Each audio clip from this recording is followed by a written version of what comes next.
قابل احترام بزرگوں اور عزیز دوستوں، انسان کی فطرت کچھ ایسی ہے کہ وہ اپنے ہی جیسے انسانوں کے بغیر زندگی نہیں گزار سکتا۔ کسی انسان کو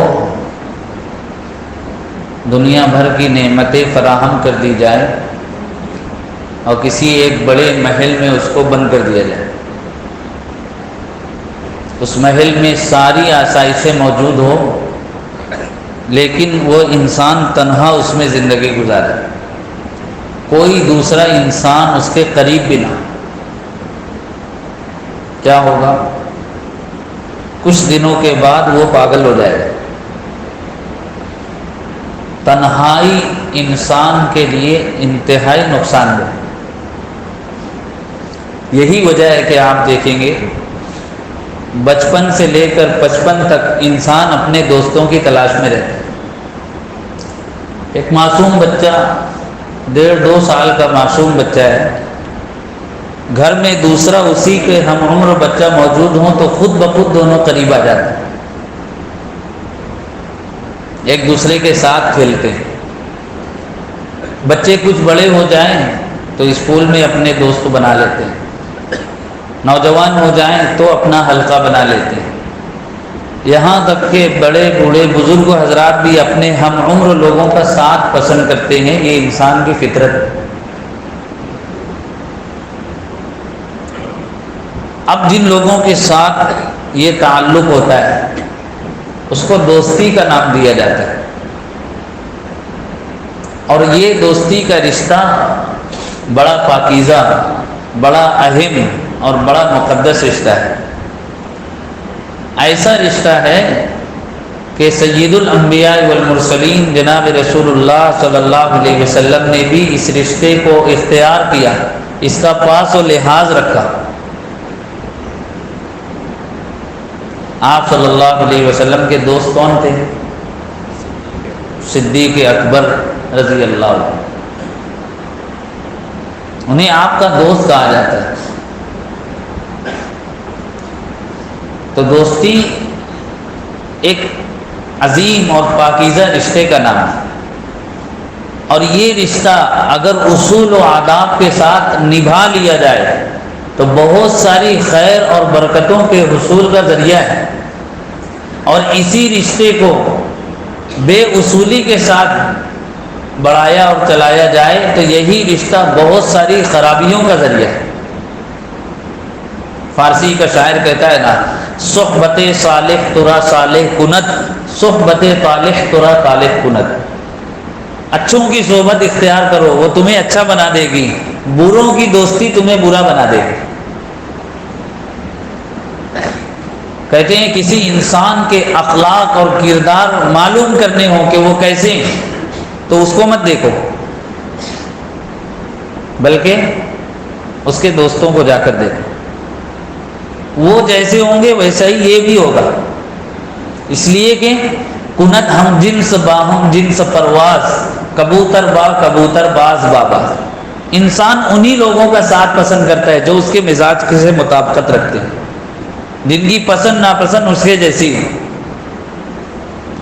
بعض لوگ ایک جیسے بالکل ہوتے ہیں تو ہم لوگ کہتے ہیں نا یہ ایک سکے کے دو رخ ہے۔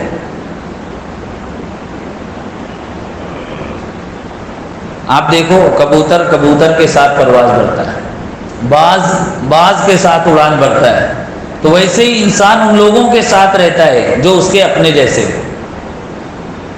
یہی وجہ ہے کہ ہمارے بزرگ حضرات جب اپنی بیٹی کا رشتہ کہیں طے کرتے ہیں تو صرف یہ نہیں دیکھتے کہ وہ لڑکا کیسا ہے، بلکہ یہ بھی دیکھتے ہیں کہ اس کے دوستوں کا حلقہ کیسا ہے، اس کی دوستی کن لوگوں سے، وہ کیسے لوگ ہیں۔ اس لیے ہمیں یہ تعلیم دی گئی کہ ہم لوگ دوستی کا تعلق قائم کرنے سے پہلے اچھی طرح دیکھ لیں ہم کن سے دوستی کریں۔ میں نے شروع میں حدیث شریف پڑھی، اللہ کے رسول صلی اللہ علیہ وسلم فرماتے ہیں المرء علی دین خلیلہ، انسان اپنے دوست کے دین پر چلتا ہے۔ فَلْيَنْظُرْ أَحَدُكُمْ إِلَىٰ مَنْ يُخَالِلُ، لہذا تم میں ہر شخص کو دیکھ لے کہ وہ کس سے دوستی کر رہا ہے۔ معاشرے میں آپ کو بہت سارے ایسے افراد ملیں گے جو پہلے غلط راہ پر چل رہے تھے، اچھے لوگوں کا ساتھ ملا، وہ نیکی کی راہ پر چلنے لگے، اور بہت سارے شریف با اخلاق نوجوان ایسے ملیں گے جو پہلے بہت اچھے تھے، ان کو کوئی غلط عادت نہیں تھی، وہ نشہ نہیں کرتے تھے، وہ زبان سے بدگوئی نہیں کرتے تھے، لیکن برے لوگوں کا ساتھ ملا، اب بات بات پر زبان سے گالی نکل رہی، غلط لوگوں کی رفاقت ملی، اب نشہ کر رہے ہیں، اب برے کاموں میں مبتلا ہے۔ یہ دوستی کا نتیجہ ہے۔ تو وہ انسان بڑا خوش نصیب ہے جس کو اچھے دوستوں کا ساتھ مل جائے، جو اچھے لوگوں سے دوستی کرے اور اچھے لوگ اس سے دوستی کرنا پسند کریں، اور وہ انسان بڑا محروم ہے جو برے لوگوں کے ساتھ رہتا ہے یا جو کسی سے دوستی کرنا پسند نہیں کرتا اور لوگ بھی اس کو پسند نہیں کرتے۔ اور معاشرے میں ایسے احباب ہوتے ہیں، عربی زبان میں تو کہاوت ہے رب صدیق خیر من شقیق، بعض دوست و احباب اتنے مخلص ہوتے ہیں جتنا سگا بھائی بھی نہیں ہوتا، سگے بھائی سے بڑھ کر بعض لوگ دوستی نبھاتے ہیں۔ اسی بات کو عربی میں اس طرح بھی کہا جاتا ہے رب اخ لم تلدہ ام، بعض دوست وہ ہیں جن کو ہماری اپنی ماں نے نہیں جانا لیکن وہ ہمارے بھائی ہیں۔ بعض بھائی ایسے ہوتے ہیں، وہ بھائی کون ہوتے ہیں؟ وہ مخلص اور اچھے دوست ہوتے ہیں۔ تو دوستی کا انسان کی زندگی سے بڑا گہرا ربط و تعلق ہے، اور بچپن سے بچپن تک انسان دوستوں کے ساتھ زندگی گزارتا ہے۔ اس لیے اسلام میں دوستی سے متعلق اور دشمنی سے متعلق بڑی بنیادی ہدایات دی گئی۔ کیا کہا گیا؟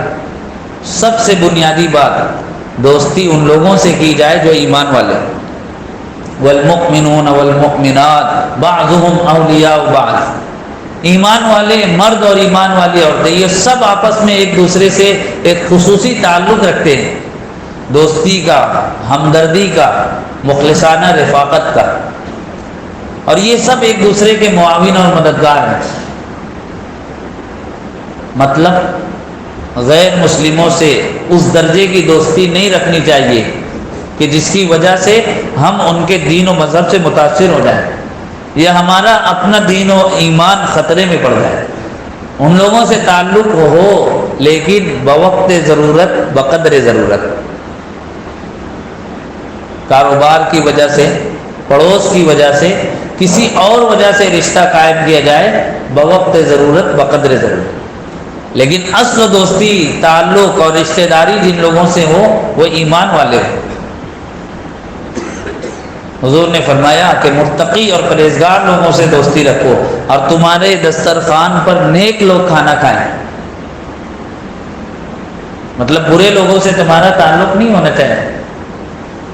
آپ صلی اللہ علیہ وسلم نے ایک حدیث میں اچھے اور برے دوست کی مثال بیان کی، بڑی عمدہ مثال، چونکہ مثالوں کے ذریعے بات جلد سمجھ میں آتی ہے۔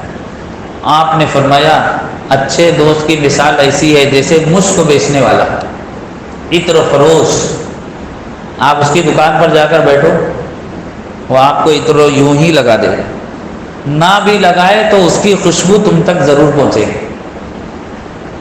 اور برے دوست کی مثال ایسی ہے جیسے لوہار، وہ آگ جلا کر، بھٹی جلا کر بیٹھتا ہے، اسی میں اس آگ میں اپنا لوہا گرم کر کے اس کے اوزار بناتا ہے۔ آپ اس کے پاس جا کر بیٹھو، یا تو یہ ہوگا کہ آگ کی چنگاری اڑ کر کپڑوں پر آ کر اس کو جلا دے گی، اور اگر آپ نے کسی طرح اپنے آپ کو بچا لیا تو اس کا دھواں تو بہرحال آپ تک پہنچ کر رہے۔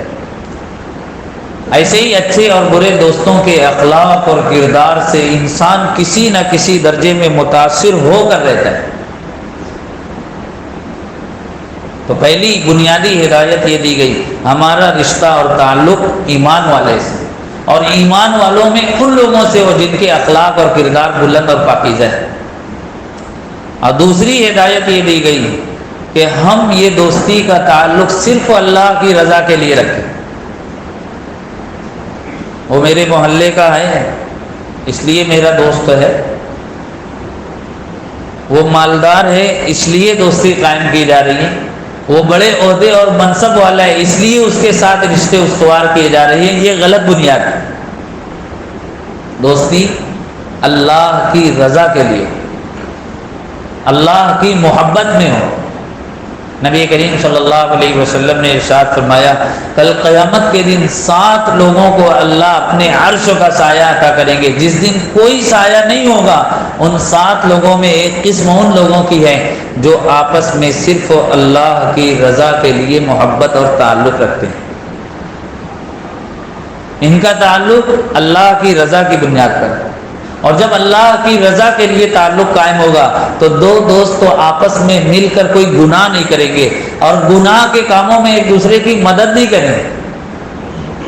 آج آپ دیکھ لو، کوئی انسان چوری کرتے ہوئے پکڑا جائے، زناکاری میں مبتلا ہو،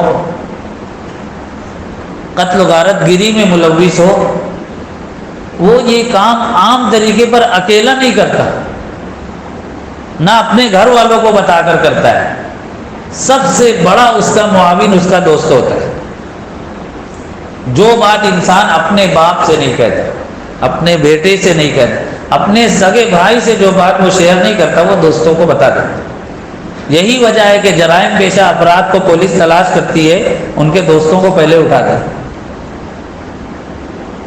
کہ سارا راز وید ان کو پتہ ہوتا ہے۔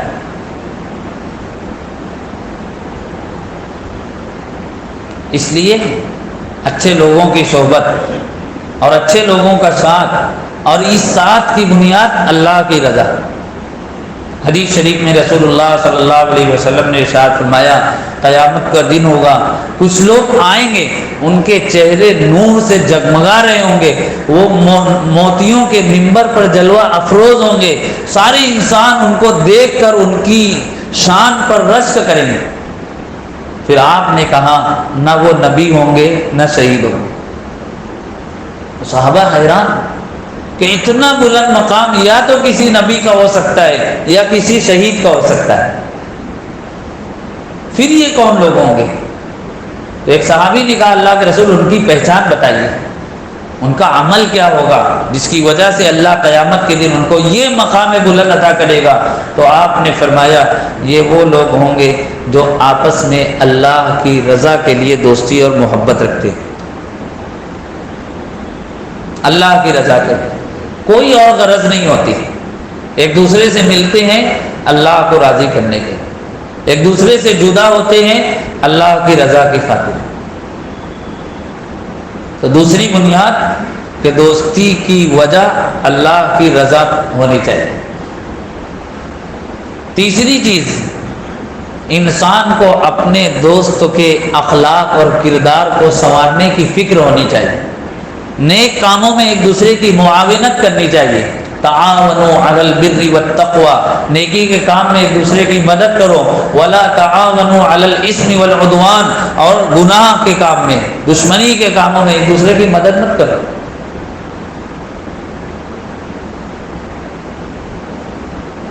اللہ کے رسول صلی اللہ علیہ وسلم سے حضرت ابو بکر صدیق رضی اللہ عنہ کا رشتہ نبوت سے پہلے کا، دونوں ہم عمر تھے، نبوت سے پہلے ان کی آپس میں دوستی قائم ہوئی۔ اللہ کے رسول صلی اللہ علیہ وسلم جب نبی بنائے گئے، جب آپ پر پہلی وحی اتری اور آپ نے اپنی نبوت کا اعلان کیا اور آپ نے اپنی رسالت کی دعوت دینی شروع کی، سب سے پہلے آپ کہاں گئے؟ سب سے پہلے کس نے اسلام قبول کیا؟ مردوں میں اولین مسلمان صدیق اکبر۔ سب سے پہلے آپ نے جا کر ان کو کہا، صدیق اکبر، اللہ نے مجھے اپنا رسول بنایا۔ انہوں نے فوراً آپ کی تصدیق کی، اسی وجہ سے ان کو صدیق کہا جاتا ہے، تصدیق کرنے والا۔ تو اپنے دوستوں کے اخلاق اور کردار کو، ان کے کردار کی اور ان کے دین کی فکر ہونی چاہیے۔ اب ساتھ میں دوست و احباب بیٹھے ہوئے، نماز کا وقت ہوا، وہ 5 دوستوں میں ایک ہی نمازی ہے، تو وہ کیا کہتے ہیں، تم لوگ بیٹھو میں نماز پڑھ کر آ رہا ہوں۔ ایسی دوستی جیسے گھر کا فرد کرتا ہے، فجر کا وقت ہوا، سردی کا زمانہ ہے، تو گھر کا سرپرست اٹھتا ہے، آہستہ آہستہ سے وضو بناتا ہے، بیوی کی آنکھ نہ کھل رہے، دروازہ آہستہ بند کرتا ہے بچے نہ اٹھ جائیں، اور جاتے جاتے اپنا کمبل بھی ان لوگوں کے اوپر ڈال دیتا ہے، سردی ان کو لگ رہی ہے تو آرام سے تم لوگ سو۔ یہ ایسا دوست اور ایسا سرپرست، یہ گویا یہ کہہ کر جا رہے تم سب جہنم میں جاؤ، میں جا رہا ہوں اپنی جنت بنانے۔ تو رشتے اور تعلق اور دوستی کا یہ تقاضا نہیں ہوتا، رشتوں کا تقاضا تو یہ ہوتا ہے کہ تو میرا دوست ہے، میں تیرے بغیر جنت میں کیسے جاؤں گا، تو چل میرے ساتھ نماز پڑھنے کے لیے۔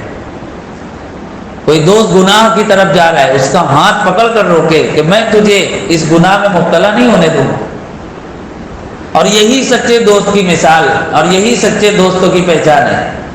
عربی زبان کا بڑا مشہور شعر ہے، میں نے طالب علمی کے زمانے میں وہ شعر یاد کیا تھا، آج سے تقریباً 15 سال پہلے۔ النحو الواضح عربی زبان کی کتاب ہے، اس میں وہ شعر لکھا ہوا تھا، صدیقی من یرد الشر عنی ویرمی بالعداوۃ من رمانی ویسقو لی اذا ما غبت عنہ وارجوہ لنائبۃ الزمان۔ میرا سچا دوست وہ ہے جو میرے گناہ کو، میری برائی کو مجھ سے دور کرے۔ سب سے پہلی شان، میرا حقیقی دوست کون ہے؟ جو میری کمی کوتاہی مجھ کو بتائے اور اس کو دور کرنے میں میری مدد کرے۔ اور جو لوگ مجھ سے دشمنی رکھتے ہوں، جو میرے دشمن ہو، جو میرا برا چاہتے ہوں، وہ بھی ان کے ساتھ تعلق نہ رکھیں کہ وہ برے لوگ ہیں، مجھ پر ظلم و زیادتی کرنے والے۔ اور جب میں غیر حاضر رہوں تو وہ میرا خیر خواہ ہو۔ یہ بھی بڑا مسئلہ ہے، 4 دوست ایک جگہ بیٹھے ہیں، ایک اٹھ کر گیا تو یہ تینوں اس کی برائی کرتے، تیسرا اٹھ کر گیا تو یہ دونوں تیسرے کی برائی کرتے ہیں۔ اب یہ دونوں میں سے کوئی اٹھتا ہی نہیں نا، بولے ابھی میں جاؤں گا، یہ پتہ نہیں کس کے پاس جا کر میری برائی کرے۔ آج انسان 2 رخ کے ساتھ، 2 چہرے کے ساتھ زندگی گزار رہے ہیں، سامنے ہوتے ہیں تو الگ انداز میں بات کرتے ہیں، پیٹھ پیچھے الگ انداز میں بات کرتے ہیں۔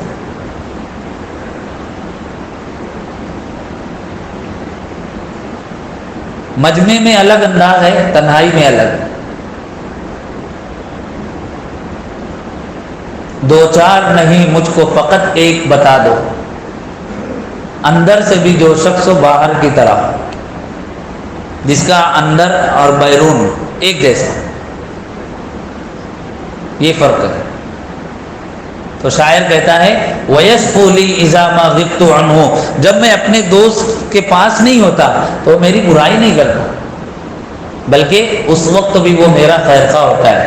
وَأَرْجُوهُ لِنَائِبَةِ الزَّمَانِ، اور کسی بھی مصیبت اور تکلیف کے موقع پر میں اسی سے امید رکھتا ہوں کہ یہ میری ضرور مدد کرے، یہ میرا خیر خواہ ہے۔ تو دوست تو ایسے ہوتے ہیں۔ 3 باتیں ہوئی، آخری بات، اب اگر دوستی قائم ہوئی ہے تو اس کو اعتدال کے ساتھ رکھا جائے۔ بعض لوگ دوستی کرتے ہیں تو بالکل ساری حدیں پار کر دیتے نا، ایسے شرمناک واقعات دوستی نبھانے کے پیش آئے ہیں کہ ہم اس کو مسجد میں بیان نہیں کر سکتے، لیکن دوستی نبھانے میں لوگ وہ کرتے ہیں، ہر چیز آپس میں شیئر کرتے ہیں۔ میں آپ کو ایک مثال دیتا ہوں، حدیث شریف میں ہے کہ انسان کی شادی ہو جائے تو وہ اپنی بیوی اور اپنے تعلقات کو اپنے دوستوں میں بیان نہ کرے۔ بیوی کو بھی منع ہے، شوہر کو بھی منع کہ یہ راز کی باتیں ہیں، بتائی نہیں جاتی۔ لیکن بہت سارے دوست و احباب ہوتے ہیں، پوری کہانی از اول تا آخر جا کر سنا دیتے ہیں، اس میں بڑی خرابی پیدا ہوتی ہے۔ تو دوستی میں اعتدال ہونا چاہیے، حضرت علی رضی اللہ عنہ کا قول ہے، الادب المفرد نامی کتاب، اس میں یہ قول نقل کیا گیا ہے کہ کسی دوست کو اپنا دوست بناؤ لیکن اس کی دوستی میں نرمی اور اعتدال اختیار کرو، ہو سکتا ہے کسی وقت وہ تمہارا دشمن ہو جائے، اور کسی سے دشمنی ہو جائے تو بھی نرمی اور اعتدال اختیار کرو، ہو سکتا ہے کسی وقت اس سے دوستی ہو جائے۔ ایسا نہ ہو کہ دوستی ہوئی تو اس سے بڑھ کر کوئی نہیں اور دشمنی ہوئی تو اس سے برا کوئی نہیں۔ اعتدال ضروری ہے، خلوص میں بھی ضروری ہے فاصلہ رکھنا، نہ اتنا ٹوٹ کر ملیے کہ دل کو شک گزرے۔ شریعت میں ہر چیز میں اعتدال پسندیدہ ہے۔ خیر الامور اوسطها، بہترین کام وہ ہے جو میانہ روی اور اعتدال کے ساتھ انجام دیا جائے۔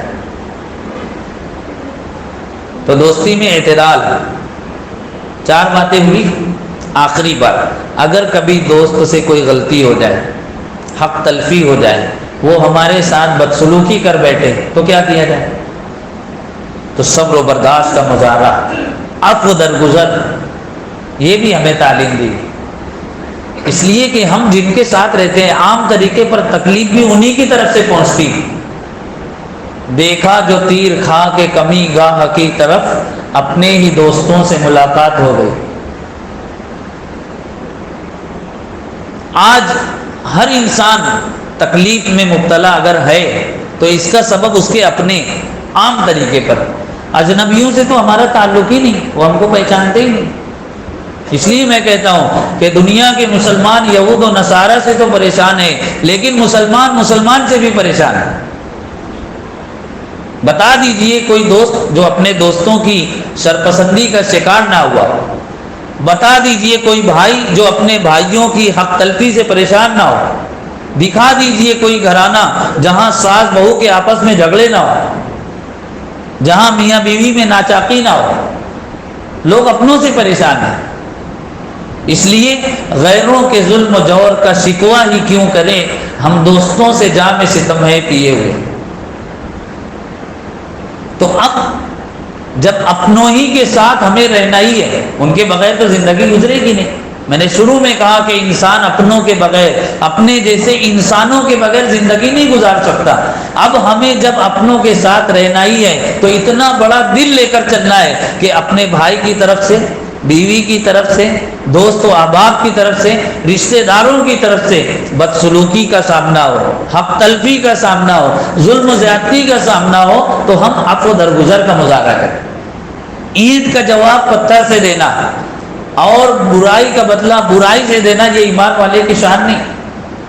ایمان والوں کی شان کیا ہے؟ ہم اس نبی کے پیروکار ہیں جنہوں نے فتح مکہ کے موقع پر ان مشرکین کو معاف کیا تھا جنہوں نے آپ کے صحابہ کو شہید کیا، جن کی وجہ سے آپ کی بیٹیوں کو طلاق دیا گیا، جن کی وجہ سے آپ کو اپنا شہر چھوڑ کر مدینہ ہجرت کرنی پڑی، اور جن کو اگر موقع ملتا تو وہ مسلمانوں کو صفحہ ہستی سے مٹا دیتے، لیکن انہی لوگوں کے اوپر جب آپ کو اختیار ملا ہے اور ایک اشارے میں اگر آپ چاہتے تو ان کی گردنیں اتار دی جاتی۔ ایسے موقع پر رسول اللہ صلی اللہ علیہ وسلم نے فرمایا تھا، لا تثریب علیکم اليوم یغفر اللہ لکم اذهبوا وانتم الطلقاء، جاؤ جاؤ کوئی بات نہیں، میں نے تم سب کو معاف کر دی۔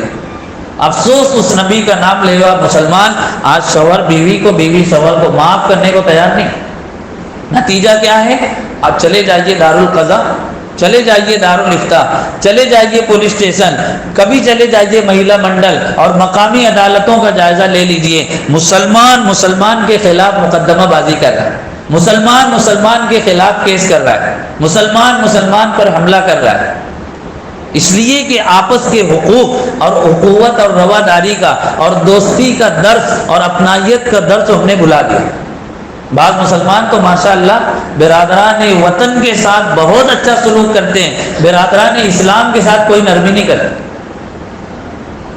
غیروں کے ساتھ ان کا سلوک بہت اچھا ہوتا ہے، اپنوں کے ساتھ ان کو کوئی ہمدردی نہیں ہوتی، اور کہتے بھی ہیں اپنے سے اچھے تو غیر، کیسے وہ اچھے ہو سکتے ہیں جن کا دین و مذہب ہم سے میچ نہیں کرتا، کیسے وہ ہمارے خیر خواہ ہو سکتے ہیں؟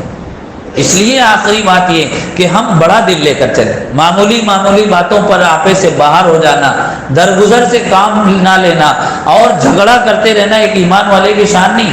حدیث شریف میں رسول اللہ صلی اللہ علیہ وسلم نے فرمایا جنت کے بیچوں بیچ گھر بنوانے کی ضمانت لیتا ہوں اس شخص کے لیے جو حق پر ہوتے ہوئے جھگڑا ختم کر دے۔ بعض لوگ اس لیے بھی جھگڑا کرتے ہیں بولے اپنے حق پر ہے نا، اپنے کیوں پیچھے ہٹیں گے، اپنے کیوں چھوڑیں گے، اپنے حق پر ہے۔ تو ہم لوگ حق پر ہوتے ہوئے بھی جھگڑوں کو ختم کر دیں۔ تو آج شہر بھر کی مساجد میں 50 مساجد میں اسی ایک عنوان پر علماء کرام خطاب کر رہے ہیں۔ پچھلے 2 جمعہ میں 110 مسجدوں میں انہی عنوانات پر ہمارے علماء اور مقررین نے خطاب کیا ہے، اور جمعہ کے منبر و محراب سے وہ ایک پیغام دیا ہے۔ میں آپ کو وہ پیغام دے کر اپنی گفتگو مکمل کرتا ہوں کہ پیغام جمعہ یہ ہے کہ ہم لوگ سارے ایمان والوں کو اپنا بھائی سمجھیں، درگزر کا مظاہرہ کریں۔ 2 ایمان والے آپس میں الجھ گئے ہوں تو ہم ان کے درمیان صلح صفائی کی کوشش کریں۔ آپ نے فرمایا نماز روزے اور صدقے سے بڑھ کر تمہیں عمل نہ بتلاؤں، 2 جھگڑا کرنے والوں کے درمیان صلح کرا دے۔ میں اپنے بڑے بزرگوں سے اور سرپرستوں سے گزارش کروں گا کہ وہ اپنے آس پاس کے ماحول کا جائزہ لیں۔ کوئی بیٹی ناراض ہو کر سسرال سے لوٹ کر آ گئی ہے، اس کے الجھے ہوئے معاملے کو سلجھا دیں، بیچ میں پڑھ کر صلح صفائی کر کے اس کو رخصت کریں۔ کوئی نوجوان ہے، اس کی بیوی ناراض ہو کر چلی گئی ہے، جا کر اس کی بیوی کو منا کر راضی کر کے لے آئیں۔ 2 بھائی آپس میں حصے ترکے کا معاملہ لے کر اختلاف کر رہے ہیں، علماء کی رہبری اور رہنمائی میں ان کے معاملے کو سلجھا دیں۔ 2 دوست تو آپس میں الجھ رہے ہیں، جھگڑا کر رہے ہیں، دور سے تماشا نہ دیکھیں، صرف افسوس کا اظہار نہ کرے۔ ہوتا یہ 2 لوگ جھگڑ رہے ہیں تو لوگ دور سے تماشا دیکھیں، موبائل نکال کر ویڈیو بناتے ہیں اور بعد میں افسوس کا اظہار کریں۔ ساحل کے تماشائی ہر ڈوبنے والے پر افسوس تو کرتے ہیں، امداد نہیں کرتے۔ ہمیں تماشا بھی نہیں بننا ہے بلکہ مدد کرنا ہے، اور معاشرے میں جھگڑا کرنے والوں کے جھگڑوں کو ختم کرنا ہے۔ میل محبت کے ساتھ، عفو درگزر کے ساتھ بڑا دل لے کر زندگی گزارنی ہے۔ اور آج جمعہ کی نماز کے بعد جا کر ہم میں کا ہر شخص جائزہ لے، میرا کس سے اختلاف ہے، کس سے دشمنی ہے، کس سے میری ناچاکی ہے۔ آج جمعہ کے بعد جا کر محض اللہ کی رضا کے لیے، جنت کے بیچوں بیچ ٹھکانہ حاصل کرنے کے لیے اپنے جھگڑے کو ختم کریں، اللہ کی رضا کے لیے ایک دوسرے کو معاف کر دیں تو زندگی بڑی خوشگوار ہو جائے۔ تھوڑی سی زندگی، اس میں ہم لڑ جھگڑ کر اپنا وقت ضائع نہ کریں۔ زندگی یوں ہی بہت کم ہے محبت کے لیے، روٹ کر وقت گنوانے کی ضرورت کیا ہے۔ دل سے دعا کرتا ہوں کہ اللہ تعالی ہم سب لوگوں کو میل محبت کے ساتھ، اتحاد اور اتفاق کے ساتھ، حقوق کی ادائیگی کے ساتھ زندگی گزارنے کی توفیق مرحمت فرمائے۔ اور آج کا یہ پیغام بطور خاص نوجوان دوستوں کے لیے، اللہ تعالیٰ تمام نوجوانوں کی جوانی میں برکت دے اور ان تمام باتوں پر عمل کی توفیق عطا فرمائے۔ وما توفیق الا باللہ۔